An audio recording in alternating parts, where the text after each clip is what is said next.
자, 안녕하세요. 9월 14일 금융 이슈 한번 진행해 볼게요. 자, 시간이 진짜 빨리 가죠. 자, 이제 뭐 신한은행도 그 공고가 올라왔고, 뭐 전북은행도 오늘 좀 마지막이고, 삼성도 그렇고, 여러분들 굉장히 많이 바쁠 것 같아요. 근데 금융 이슈 좀 재밌게 습관적으로 한번 해보시고요. 시간을 뭐 따로 빼서 우리가 공부하자는 그런 뭐 취지는 아니니까 편안하게 우리 한번 또 오늘 월요일부터 한번 열심히 한번 달려봅시다. 자, 기사 뭐 많은 것들이 있는데 지금 뭐 이번 주까지는 그냥 짧게 짧게 한번 가는 그런 형식으로 한번 해볼게요. 자, 보면 기사는 이쪽에 제 블로그에 다 있으니까 기사 관련된 게 궁금하시면 여기에서 기사 그냥 뽑아 보시면 될 것 같아요. 자, 먼저 뭐 지금 제가 한 두 번 올렸는데 혹시 꾸준하게 따라 오신 분 계신가요? 좀 하고 있으면은 뭐 공부하고 있다 뭐 그렇게 올려보면 좋을 것 같아요. 이게 왜 올라오지? 잘못 올렸나? 응?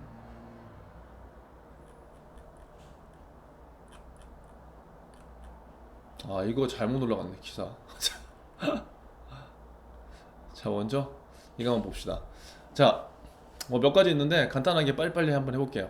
자, 은행 모바일 신용대출 올해만 5조 원. 와, 엄청 많이 신용대출로 모바일이 됐네요. 그래서 기사 제목이 뭐예요? 건전성 경고. 아, 한번 봅시다. 자, 4개은행 8월 잔액 7조 9,046억. 와, 6월에만 약 1조 원 늘었네요.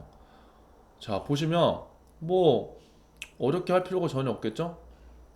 결론적으로 오늘 기사에서 우리가 중요하게 볼 내용은 뭐다? 모바일 신용대출 잔액이 점점 늘고 있다. 여기 쫙 보시면 쫙 지금 늘어나고 있잖아. 그러니까 사람들이 모바일로 지금 신용대출 많이 받는다. 그냥 그거예요. 어려운 거 절대 없지 뭐. 5조 원 우리가 알아야 되나요? 5조 원 뭐 알 필요가 뭐 있어요. 방향성은 뭐야? 시중은행들이 지금 네 곳이잖아요, 네 곳. 여기 지금 국민, 우리 하나, 농협 이렇게 뭐 나머지 은행들도 있지만 이 4대 시중은행 중에서 지금 방향성을 보니까 1월에서 8월까지 어떻게 된다고 했어요? 모바일로 신용대출 한 사람들이 굉장히 많이 늘었더라. 그러면 이게 시장의 이슈예요, 하나에. 우리가 자꾸가. 뭐 여러분들이 뭐 기업금융을 쓰던 개인금융을 쓰던 신용대출이 늘고 있는 상황이네. 그런 이슈. 그리고 초저금리 기조에서 초저금리는 지금 우리가 지금 3일차지만 금리의 저금리에 대한 이슈 계속 나오죠. 그래서 금리 초저금리 때문에 그리고 여기에 코로나가 장기화되면서 비대면 금융시장 주요 소비층인 2030 세대가 모바일 신용대출을 몰리는 것으로 풀이된다. 그러니까 모바일 신용대출이 늘어나. 그런데 그 중에서 잘 보니까 저금리 기조 속에 특히 비대면 금융을 많이 이용하는 2030 세대가 모바일 신용대출을 많이 뭐 쓰고 있다는 거죠. 그렇죠? 여러분 많이 써요 신용대출? 지금 신용대출 쓰면 안 돼요 여러분은. 왜냐면 20 세대도 직장인이 있고 아닌 세대가 있으니까 웬만하면 신용대출 안 쓰는 게 좋아요. 근데 직장인인 사람들도 그리고 30대 초반인 사람들도 모바일로 신용대출 지금 받고 있다. 우리가 알아야 될 현재 상황은 두 가지. 그리고 보니까 금융권에 따르면 4개 시중은행 신용대출 잔액 이렇게 집계됐다. 신한은행까지 더해지면 더 확대될 거다. 결론은 뭐야? 늘어나고 있다는 거예요. 모바일 신용대출이. 자, 그러면 이유가 중요한 거죠. 신용대출 급증하고 있는 이유는 뭐예요? 빠르고 편해. 예전에 대출을 받으려면 뭐 서류 막 이렇게 많이 갖고 가고 또 빠꾸해서 또 갖고 가고 막 이래야 되는 경우가 굉장히 많았어요. 여러분들 지금 아직 대출 한 번도 받아본 경험이 없잖아요. 근데 그 예전에 보면은 이런 경우가 많았어. 근데 모바일 신용대출은 안 그런다는 거예요. 빠르고 편리하기 때문에 그 젊은 세대들이 많이 이런 빠르고 편하게 익숙해져 있잖아요. 그렇기 때문에 많이 이용한다는 거예요. 자, 그리고 모바일 신용대출은 스크래핑 기술을 활용해서 재직 여부야 추정 소득을 자동으로 확인해. 그리고 한도와 금리를 산출하기 때문에 불편함 감수하지 않아도 된다. 자, 고객들의 트렌드는 뭐예요? 나 불편한 거 하기 싫어. 그게 고객의 트렌드예요. 그런데 모바일 신용대출은 뭐 어떻게 된다고 했어요? 이 스크래핑 기술을 활용했다. 그래서 재직 여부와 추정 소득을 자동으로 확인한다. 그러니까 예전에는 번거로워도 재직 어디지? 뭐지? 회사 재직증명서, 그 다음에 원천징수 영수증 막 이런 거 다 갖다 달라고 했는데 이거 모바일로 하는데 그렇게 안 한다는 거죠. 그냥 한도와 금리 산출하기 때문에 서류 안 해도 돼. 그러니까 뭐 2030들이 더 이런 걸로 토대로 해서 대출을 이제 많이 받는다고요. 또 지점을 방문해야만 얹어주던 우대금리도 모바일 앱에서 동일하게 제공받을 수 있다. 그러니까 오프라인 대출 한도 역시 별 차이 없다. 자, 그러면 이제 이런 게 중요한 거죠. 자, 예전에는 그래도 지점으로 좀 유도를 했어요. 왜? 지점으로 오시면 우대금리 줘요. 이렇게 하면 사람들이 조금 힘들더라도 기성세대 같은 경우는 힘들더라도 그냥 가서 우대금리 받고 온단 말이에요. 근데 지금은 그런 게 없어. 온오프라인 똑같아. 그리고 한도도 오프라인에서 해야지 더 주는 게 아니라 온라인도 똑같다는 거죠. 그러면 잘 생각해 보면 우리 같이 우리라고 하기엔 차이 나나요? 우리 같은 세대 애들은 어, 온라인에 익숙하니까 이런 것들이 계속적으로 한 번 한 사람들은 계속적으로 한다는 거예요. 또 보면 대출 금리와 한도 조회부터 3분 안에 그래서 컵라면 대출이라는 별명까지 생겼다. 컵라면 대출. 뭐야? 그만큼 빠르게 된다는 거죠. 빠르고 신속하게 대출해준다. 자, 그리고 비대면 거래 확산에 영향을 준 게 코로나 사태다. 왜? 시중은행들은 온라인 비대면 거래 확산 추세에 맞춰서 모바일 신용대출 상품 경쟁력을 강화했대요. 자, 보면은 특히 작년 12월 오픈뱅킹 서비스 된 다음에 모바일 시장 경쟁을 부추겼다. 당시 은행들은 모바일로 대출 한도만 조회해도 경품을 주거나 고객 확보에 열을 올렸다. 이거 제가 작년에 올해 상반기에 제가 뭐 금융 이슈 이런 거 풀이 여러분들 해드리면서 오픈뱅킹 이슈 잘 보라고 했어요. 오픈뱅킹 작년 10월 정도에 이제 사전 이슈 했을 당시에도 각 은행들이 고객들을 그때 주거래 고객으로 선점하기 위해서 굉장히 많이 영업했거든요. 이제 그런데 작년 12월 오픈뱅킹 시작되면서 이 비대면 거래가 확산이 더 된 거예요. 왜? 한 번 한 사람 첫 번째 내가 이용한 것들을 잘 안 바꿔요. 그런 것 때문에 고객 확보에 더 열을 올린 거고 여기에 코로나가 더 얹어지면서 코로나가 되니까 어떻게 했어요? 지금 자영업자분들, 소상공인분들 막 어렵다고 이제 막 나 있잖아요. 근데 그게 말로만이 아니라 진짜 어려워요. 근데 어려우면 어떻게 돼요? 장사가 안 되겠죠. 그럼 장사가 안 되면 그분들이 장사만 안 되는 게 아니라 기본적으로 그 가게를 운영하는데 자금이 들어가고 거기서 돈이 안 되면 그분들 생활을 해야 되잖아요. 그럼 생활을 해야 되는 돈이 안 나오니까 당연히 이런 대출을 해야 되는 수밖에 없어요. 그래서 여기에 보면 생활자금 수요가 늘어난 거다. 그게 그 이유고 또 부동산 시장의 패닉 바잉, 그 다음에 주식 시장에서 비투 이런 열풍이 일어난 배경에 그 이후에 모바일 신용대출도 증가세를 견인했다는 거죠. 이 말은 무슨 말이냐면 현재 부동산 시장 같은 경우는 패닉 바잉이 뭐냐면 이것도 기사에서 이제 만들어낸 거예요. 그 매체에서. 자, 사고 싶어도 못 산다. 그래서 지금 막 패닉. 3, 40대 30, 40 세대들이 부동산에서 막 지금 안 사면 집을 못 사기 때문에 지금 막 빚을 내서 그 부동산을 구매한다는 거예요. 그게 패닉 바이닝 용어예요. 이런 게 NCS에서 나올 수도 있거든요. 그 주식시장 B2, 빚 내서 투자한다. 근데 돈이 다 어디 있냐고요. 본인들 돈으로 있는 순수한 내 가용 자본으로 부동산을 구매하고 그 다음에 주식을 사고 하는 건 전혀 문제가 안 돼요. 왜? 내가 감당할 수 있는 여력이 있기 때문에. 근데 이러한 것들을 지금 뭘 이용한다고 했어요? 모바일 신용대출. 결론은 신용대출을 이용한다는 거고 거기에 좀 더 빠르게 모바일이라는 게 붙었잖아요. 그럼 결론적으로 이 지금의 시장 상황에서 모바일 대출에 증가할 수 있는 요인들은 많은 것들이 있다. 그 중에 이러한 것들이 될 수 있다. 여러분들이 생각해 볼 수 있는 거죠. 자, 그래서 보면 일각에서 무분별한 대출로 연체율이 확대될 수 있다는 우려가 나온다. 이건 뭐 당연한 것 같아요. 왜? 대출을 많이 해주다 보면 어떻게 돼요? 분명히 돈을 갚지 못하는 사람이 발생되는 거예요. 그건 너무나 당연한 거예요. 그래서 여신 비율을 조절 할 수 있는 거죠. 금융당국에서. 자, 금융당국이 은행권 신용대출 폭증에 연일 경고장을 날리고 있는 만큼 은행들은 대출 금리를 올리고 한도를 낮추고 대출 심사를 강화한다. 속도 조절. 그러니까 이제 잘 생각해 보면 금융기관들은 본인들이 각 금융기관의 역할에 따라서 해야 될 그것들이 있잖아요. 근데 평가도 그 목표에 따라서 다 연동이 돼요. 그럼 예를 들어서 내가 뭐 A 지점이 있다. A 지점의 대출 올해 목표가 끝났어. 그럼 그 지점은 대출 더 안 받아도 돼요. 그러니까 다른 지점보다 대출 금리 올리고요. 한도 낮추는 거예요. 왜? 올해 목표가 끝났고 이번 분기 영업이 끝났으니까. 근데 금융 당국에서 지금 우려하는 거는 어떠한 시장 환경 이슈가 있는 거예요? 빚이 너무 많아지면 그거 못 갚잖아요. 그럼 은행에서는 그거 이자 받죠. 그러니까 대출이 은행에서만 하는 게 아니라 증권사에서도 하고 뭐 캐피탈사에서도 하고 다 그러는데 금융 당국 입장에서는 더 이상의 부채가 일어나면 안 되니까 그런 것들을 지금 금융기관을 토대로 해서 막으라고 하고 있는 거죠. 너무 많이 대출 여신해주지 마. 그 한도를 조금 제한폭을 둬. 이제 이런 거예요. 그래서 밑에 내려와 보시면 이런 과도한 신용대출이 주택시장 불안으로 연결되지 않게 이런 거를 꾸준하게 지켜달라. 그리고 봐달라. 그리고 어, 이거에 따라서 시중은행 한 관계자는 모바일 신용대출이 금융거래 내역이 부족한 사회 초년생들이나 주부 등이 주로 사용하다 보니까 일반 대출에 비해 연체율이 높은 건 사실이지만 100만 원 이하 소액 비중이 높기 때문에 은행 건전성이 악화될 정도까지는 아니다. 뭐 이렇게 돼 있거든요.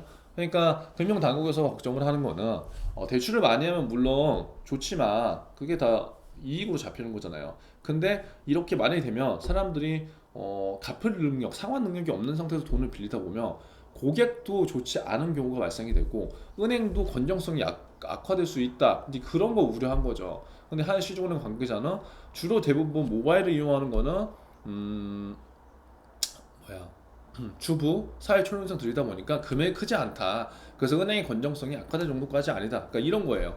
오늘의 뭐 많은 이슈 중에 하나는.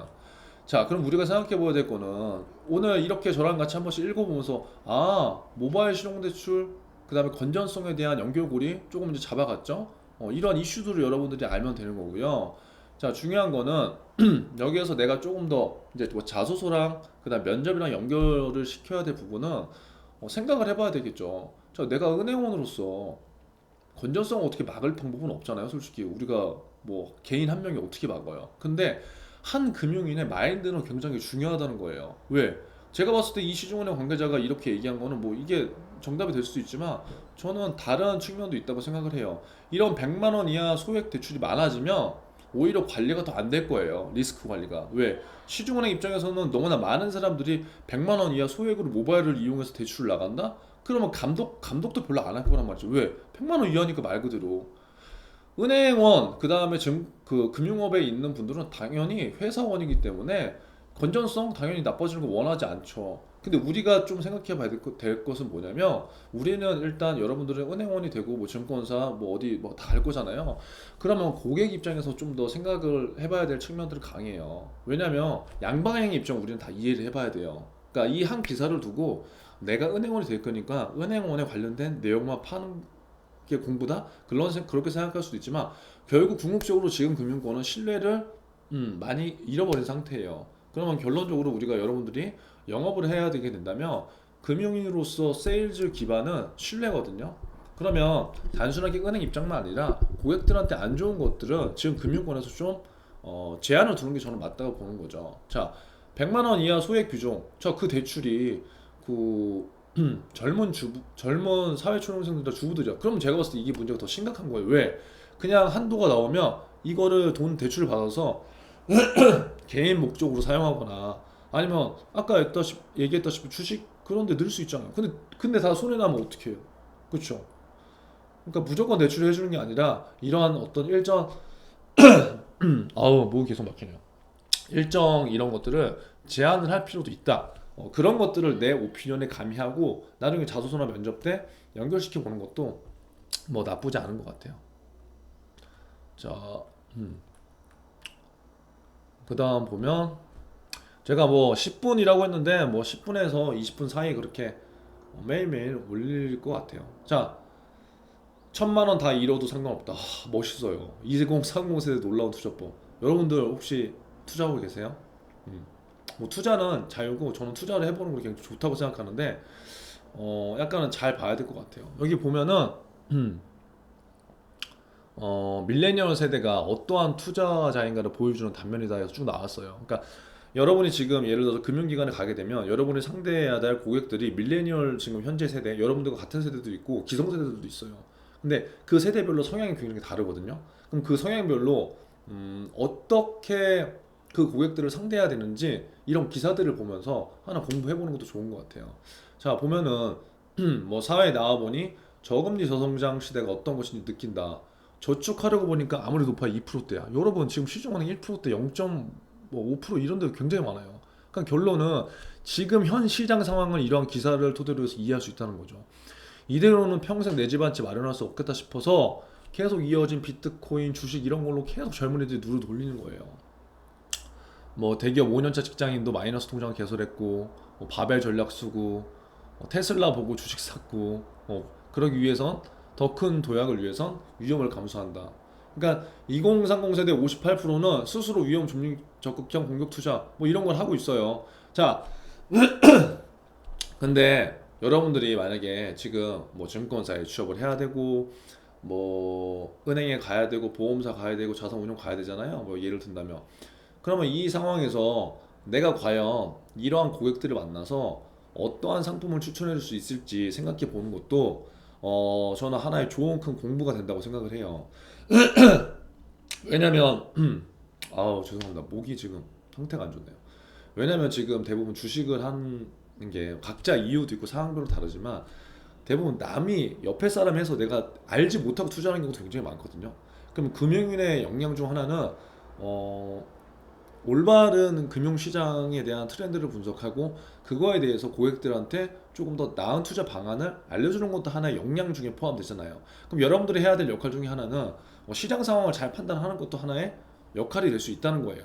지금 오늘 신한은행 공고 떴지만 기업금융하고 뭐 WM 떴죠. 저는 WM에 있어서 굉장히 WM 직무가 나중에 인생을 살면서도 저는 도움이 된다고 저는 생각을 해요. 물론 여신 파트도 도움이 되고 다 하지만 그렇기 때문에 이러한 기사를 보고 시장 상황을 체크한 거죠. 아, 젊은 세대들은 위험에 대한 리스크 물론 갖고 가지만 그거에 있어서 투자 기회가 있으면 반드시 투자하는 성향을 보인다. 그것들이 여러분들이 금융권에 가서 판매하게 되는 상품들이 될 수도 있는 거잖아요. 그럼 그런 것들을 미리 지금부터 공부를 해보고 뭐 금, 외환, 뭐 ELS, ELT 이런 것들도 한 번씩 간접 경험을 해본다면 그러한 것들이 나중에 은행 자소서와 면접 그리고 내가 왜 이 은행 이 직무를 가야 되는지에 대한 연결성을 찾을 수 있다는 거예요. 그래서 이런 것들을 한번 보시는 것도 정말 투자 시장 자체가 그리고 타겟 자체가 많이 변화하고 있구나 그러한 것들을 한번 보는 게 저는 뭐 공부라고 생각되는 거죠. 그리고 뭐 마지막으로 어, 보시면 농협은행장 순이자 마련 상승 기대 어려워 수익 다변화야 이런 거 기사 솔직히 좀 따분하잖아요. 근데 뭐 따분하게 하지 마세요. 그 농협은행장 손병원 행장이 이번에 바뀌었죠. 갑자기 그 전 행장님이 바뀌시는 바람에 그래서 NIM 너무 어렵잖아요. 순이자 마진 결론은 수익성이 상승 추세로 지금 현재 전환되는 거는 어려운 국면이에요. 그게 시장의 기조예요. 은행. 그래서 기존에 해온 것과 약간 다변화, 다른 다양한 전략이 필요하다고 느낀 거예요. 그러니까 이런 것들은 여러분들이 이제 향후에 농협은행 이제 상반기에는 6급 떴지만 이제 5급 뜨겠죠? 5급 뜨면 이런 이슈를 토대로 해서 내가 이제 뭔가 던질 거리들을 찾아보는 거죠. 자, 그래서 여기서 NIM 축소는 당분간 이어질 거. 그래서 뭐예요? 자산 관리 역량을 강화한다고 했어요. 그리고 관리 역량 뭐 이게 뭐 WM이 될 수도 있겠죠. 그리고 투자은행 IB 그 다음에 해외 사업 확대 수익 다변화. 그럼 이러한 직무에 있는 친구들은 이러한 기사를 보고 손병헌 행정님께서 이러한 것들을 얘기했구나. 이게 회사의 방향성이네 라고 중요한 포인트를 갖고 갈 수 있는 거죠. 자, 그리고 뭘 얘기했냐. 하반기에도 침체 예상된다. 면밀하게 연체 관리할 거다. 이거 내가 여신 쓰는 친구들은 이러한 것도 하나의 또 포인트가 될 수 있겠고요. 지금 보면 저금리 저성장 추세가 이어진다. 은행의 본질적인 수익력이 나빠진다. 여기에 비대면 디지털 혁신이 가속화하면서 은행의 자금 중개자도 역할을 줄 것이다. 그러니까 지금 현재의 시장 상황, 앞으로의 시장 상황을 너무나 긍정적으로 본다기보다 이렇게 좋지 않은 상황이니까 우리가 어떻게 대비할까를 지금 본다는 뉘앙스인 거예요. 그래서 이러한 분야로 다양하게 할 거면 영업점은 우리가 중요한 건 이거겠죠. 영업점에 여러분 갈 거니까 개인자산관리 WM 기업금융 상담 채널로서 전문성을 강화할 거다. 여러분들 그토록 지금 힘들어하는 자소서를 쓸 때 직무 역량 지원 동기 분들을 이런 것들을 내가 WM에 가고 싶은지 기업금융에 가고 싶은지 지금 정하는 것부터 시작을 할 수가 있다는 거예요. 그냥 맹목적인 지원이 아니라 자, 그리고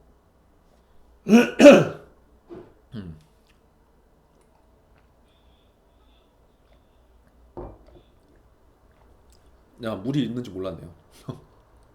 그 보면 기반 성장 동력 확보할 거고 디지털 인재 확보, 분야별 전문가 뭐 이렇게 나오잖아요.